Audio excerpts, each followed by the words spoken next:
Hallelujah. आप सब आनंदित हैं? हालेलुया। आज गुड फ्राइडे है, यस। और हम प्रभु की महिमा के लिए यहां पर उन 7 वाणियों को देख रहे हैं, जो 7 वाणी यीशु मसीह ने अपने अंतिम समय में, जैसा कि सर ने भी बताया, अंतिम समय में कही गई। और किसी भी मनुष्य की अंतिम वाणियां होती है, वो बहुत प्रभावी होती है, बहुत सामर्थ्य होती है। और उन अंतिम वाणियों के अनुसार उसके जीवन को आंका जाता है, और जो उन वाणियों को सुनता है वो उससे शिक्षा ले सकता है। Hallelujah, hallelujah. तो आज हमारे पास एक अवसर है कि जब ये 7 वाणियां प्रभु की हम सुनते हैं तो हम उनसे कुछ ना कुछ शिक्षा ले। हालेलुया। आज फिर ऐसा ना हो कि हम हमेशा की तरह, क्योंकि संसार में जितने भी कलीसियाएं हैं, चर्चेज हैं, हर जगह ये 7 वाणियां बोली जाती है। कई अलग अलग ट्रेडिशन है, कई इसमें स्किट्स होती है, कई बातें होती है। और आज भी हमारे पास ये समय है कि ऐसा ना हो कि हम जिस तरह हमने पिछले सालों में किया है कि इन वाणियों को सुनकर ऐसे ही चले गए, ऐसा इस साल ना हो। खुदा करे हम सब इन 7 वाणियों से बहुत कुछ सीख सकें। हालेलुया। मुझे परमेश्वर का मैं धन्यवाद करता हूं, परमेश्वर का, कि मुझे मौका मिला कि यीशु मसीह ने जो क्रूस पर अपनी अंतिम 7 वाणी कही, उसकी 3री वाणी को मैं बता सकूं। और ये बहुत इंपॉर्टेंट है आज हर एक मसीही जीवन के लिए। हम एक बार इस वाणी को पढ़ेंगे जो मिलती है हमें यूहन्ना उसका 19वां अध्याय, उसकी 26 और 27 को पढ़ दे। जब यीशु ने अपनी माता और उस चेले को जिससे वह प्रेम रखता था पास खड़े देखा तो अपनी माता से कहा, हे नारी, देख ये तेरा पुत्र है। तब उस चेले से कहा, ये तेरी माता है। और उसी समय से वह चेला उसे अपने घर ले गया। Hallelujah, hallelujah. हम एक शॉर्ट एक बात को यहाँ देखते हैं, केवल 2 आयतों में ये वाणी पूरी हो जाती है, लेकिन इन 2 आयतों में बहुत सारा रहस्य छुपा हुआ है। अगर इसको हम यूं ही देखें तो हम बोल सकते हैं कि यीशु मसीह को पता था कि अब मैं इस संसार में नहीं रहूंगा, और मेरे भी बाद में मेरी माता का, मेरी मदर का क्या हालत होगी। वो इस चिंता से यीशु मसीह ने अपने एक चेले, और आप चेले का नाम जानते हैं, इसको कहा यूहन्ना को। और यूहन्ना उसी समय अपनी माता समझकर उसको ले गया। हालेलुया। ये एक शॉर्ट हम सुन सकते हैं और हम यही देखते आए हैं। हम आज तक केवल इतना ही समझते हैं कि यीशु मसीह को चिंता थी, यीशु मसीह ने अपनी माँ का इंतजाम किया। बहुत सी मैंने बार इस वचन को सुना है, और सब लोग ऐसे ही इसका प्रचार किया जाता है कि खुदा को अपनी माता का इंतजाम करना था, उसको चिंता थी, उसको ऐसा कर कर उसने अपना एक कर्तव्य पूरा किया। ये बहुत अच्छी, लेकिन आज हम इस वचन को कुछ अलग तरीके से देखेंगे। प्रभु के इस वचन में बहुत बड़ा एक बात छुपी हुई, हम वो बात को देखेंगे, कोशिश करेंगे मेरे साथ में हम और आप इस वचन के द्वारा हम परमेश्वर की महिमा को देखेंगे। आइए हम सर झुकाएं, एक छोटी सी प्रार्थना हम करेंगे। सर्वशक्तिमान पिता परमेश्वर, इस जमीन और आसमान के खालिक और मालिक पिता, बड़ी नम्रता और दीनता के साथ पिता हम तेरे चरणों में बैठे हैं। खुदा यीशु मसीह के नाम से पिता परमेश्वर हम बड़े नम्र और दीन होकर खुदा आपकी उपस्थिति में अपने आप को रखे हुए हैं पिता। और हम ये प्रार्थना करते खुदा, यहाँ से जो भी वचन बोले जाते हैं खुदा आपकी महिमा के लिए हो पिता। आपकी एक नया ज्ञान पिता परमेश्वर आज के दिन हम यहाँ से लेके जाने वाले हो सके। सारी बातों में हम आपको आदर महिमा देते हुए छोटी सी प्रार्थना आपके बेटे हमारे उद्धार करता प्रभु यीशु मसीह के नाम से मांगते हैं, हालेलुया। हम देखते हैं इस तीसरे वचन में, और अगर हम 7 वचनों को देखें तो ये हमारी एक मसीही जीवन की एक लड़ी है, एक मोती है। और ये 7 वचन परमेश्वर की यीशु मसीह की पूरी जिंदगी को बयां करते हैं। एक एक वचन जो उन्होंने बोला, अभी हमने 2 वचन सुने, मैं कहता हूं एक एक वचन जो उन्होंने बोला वो जीवन में उन्होंने पूरा किया। वो जो बोलते थे वो पूरा किया उन्होंने। कैसे? अभी हमने पहला वचन देखा क्षमा का। खुदा बोलता था, यीशु मसीह बोलते थे कि तुम अपने दुश्मनों के लिए प्रार्थना करो, उनको क्षमा करो। और यीशु मसीह ने अपने अंतिम समय में अपने दुश्मनों को, जो सबसे हम बोल सकते हैं, जो उनको मौत के मुंह में ले गए, जो जिन्होंने उनको मौत दी, उनके लिए भी वो क्षमा का वचन बोल रहे थे, हालेलुया। दूसरा वचन हमने देखा, एक अपराधी को स्वर्गीय लोक का में ले जाने का वचन, उसको उद्धार दिलाने का वचन। यीशु मसीह ने कहा जगत का उद्धार करता मैं हूं, हालेलुया। मुझ पर विश्वास करोगे तो तुम और तुम्हारा घराना उद्धार पाएगा, हालेलुया। हमने यहाँ अंतिम समय में ये देखा कि यीशु मसीह ही उद्धार करता है। उस डाकों को उसने गारंटी दी, हालेलुया। तीसरे वचन में भी हम देखेंगे, इसके बाद वाले वचन में भी यीशु मसीह ने हर एक वो बातें पूरी की जो उन्होंने कहा। लेकिन मैं बोलूंगा नहीं, हो सकता है कई भाइयों के वचन शायद उसी से मिलते जुलते हों। कई भाई जो यहाँ तैयारी करके आए हैं आगे के वचन के लिए, वो शायद हमारा क्रॉस ना हो जाए, इसलिए मैं बोलूंगा नहीं। लेकिन मैं मेरा तीसरा वचन आपको बताना चाहूंगा कि यीशु मसीह ने संसार में जो कहा वो पूरा किया। एक वचन मेरे साथ निकाले, मत्ती उसका 5 उसका 17।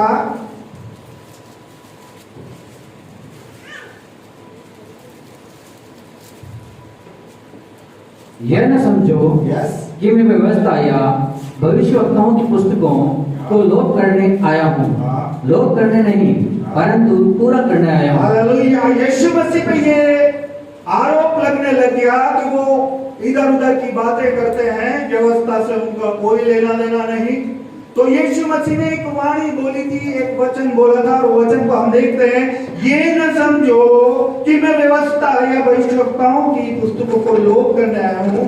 लोप करने नहीं, परंतु पूरा करना है, हालेलुया, हालेलुया। और व्यवस्था क्या कहती है ये हम देखेंगे। व्यवस्था विवरण उसका 5 उसका 16 कोई पढ़ दे। व्यवस्था विवरण 5:16। अपने पिता और अपनी माता का आदर करना, जैसे कि तेरे परमेश्वर यहोवा ने तुझे आज्ञा दी है, जिससे जो देश तेरा परमेश्वर यहोवा तुझे देता है उसमें तू बहुत दिन तक रहने पाए। हालेलुया। व्यवस्था विवरण का ये वचन बोलता है कि तू अपने माता पिता का आदर करना। और यीशु मसीह ने इस अंतिम समय जबकि उसका लहू टपक रहा था, उसको खुद की परवाह ना करके उसने अपनी माता का आदर किया, हालेलुया, हालेलुया, हालेलुया। और परमेश्वर के वचन यहाँ पर हमें एक और वचन मेरे साथ में निकाले हैं। हमें भी परमेश्वर के इन वचनों पे चलना है। जो जिनके पास अभी माता और पिता है, मैं उन्हें बताना चाहता हूँ, यीशु मसीह ने अपनी मदर, अपने माता का ध्यान रखा। हमारे पास भी अवसर है इन बातों से हम सीखें, क्योंकि बहुत बुरा व्यवस्था में लिखा हुआ है।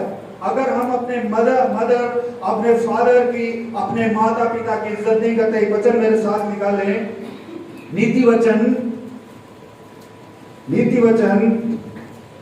उसका 30 उसका 17।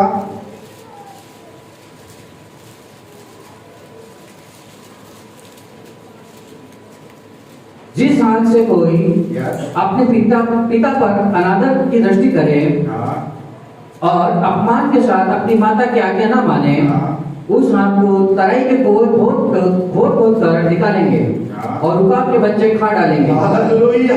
क्या लिखा है? बहुत बुरा व्यवस्था के द्वारा इसमें लिखा गया, अगर हम अपनी माता और पिता का आदर नहीं करते।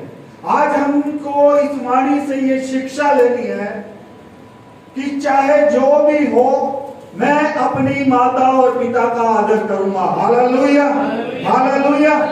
दूसरी तौर से हम इसको वचन को देखते हैं कि यीशु मसीह ने आत्मिक तौर से अपनी माता का इंतजाम किया। वो कैसे किया आत्मिक तौर से? मेरे साथ निकाले मत्ती उसका 12 उसका 48 से 50 तक कोई पढ़ दे।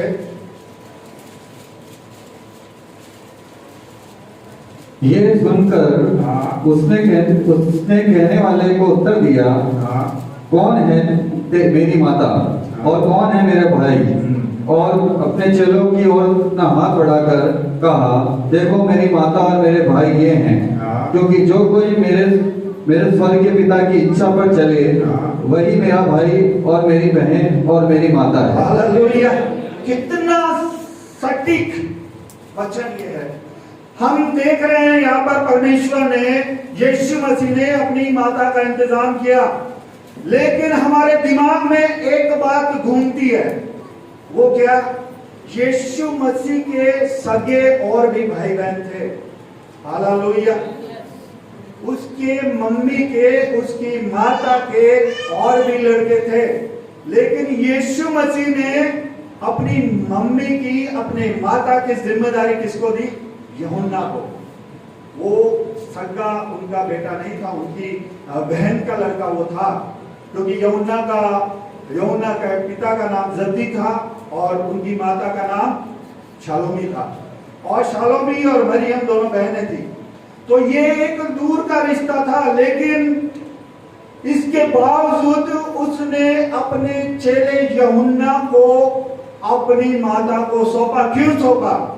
क्योंकि यहाँ हम देखते हैं कि परमेश्वर उनको ऊपर ज्यादा विश्वास करता है जो परमेश्वर की आज्ञाओं पे चलते हैं, उसके वचन को मानते हैं। हालेलुया। और यही बोलते हुए जैसे ही यीशु मसीह ने बोला, लिखा है वो यूहन्ना, वो चेला उसकी माता को ले गया। किसी ने कोई ऑब्जेक्शन नहीं उठाया। हालेलुया। क्योंकि उसकी बातों में वो सामर्थ्य था, उसकी बातों में वो पावर था कि कोई भी उस समय कोई बात उसके लिए कठिन नहीं, जो बोलता था वो करता था। Hallelujah, hallelujah.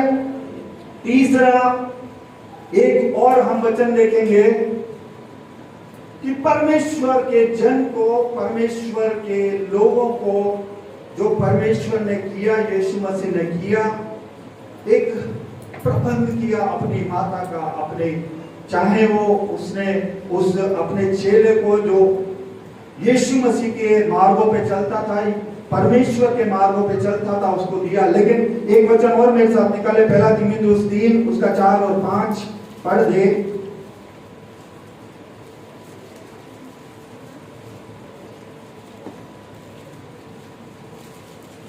अपने घर को अच्छा प्रबंध करता था।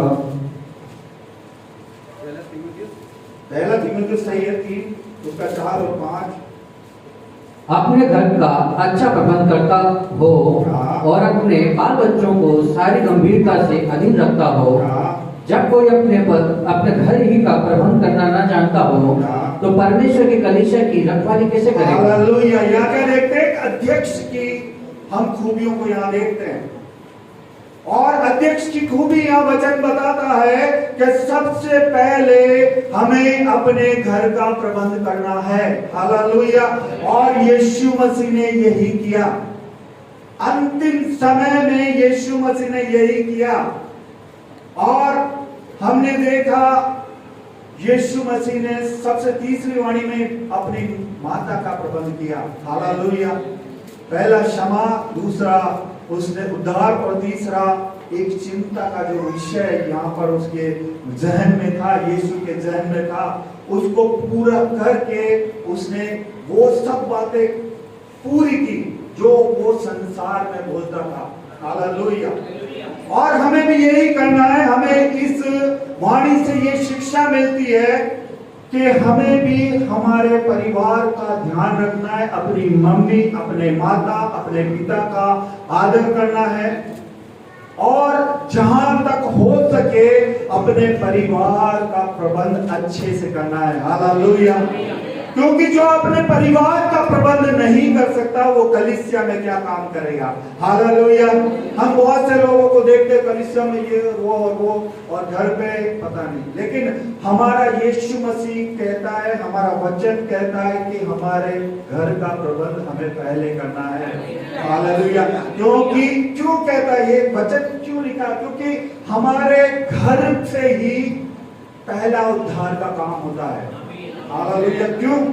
जब एक पति पत्नी, बाल बच्चे, सास ससुर एक मत के नहीं होते हैं तो कभी भी आप परमेश्वर की बातों में नहीं बढ़ सकते। हालेलुया। क्योंकि हर एक जन अलग अलग जाएगा, आपके माइंड में हमेशा वही रहेगा। और यहाँ पर हम देखते हैं इस तीसरी वाणी में खुदा ने, यीशु मसीह ने अपनी माता का इंतजाम किया और हमें भी अपने परिवार पे हर एक बुजुर्ग का, हर एक बच्चों का हमें सही से इंतजाम करना। हालेलुया। इन वचनों के द्वारा खुदा आपको बहुत आशीष दे।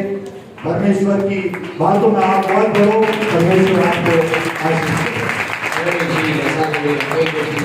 प्रभु के नाम को महिमा देते हैं इन वचनों के लिए। सत्य हमारा परमेश्वर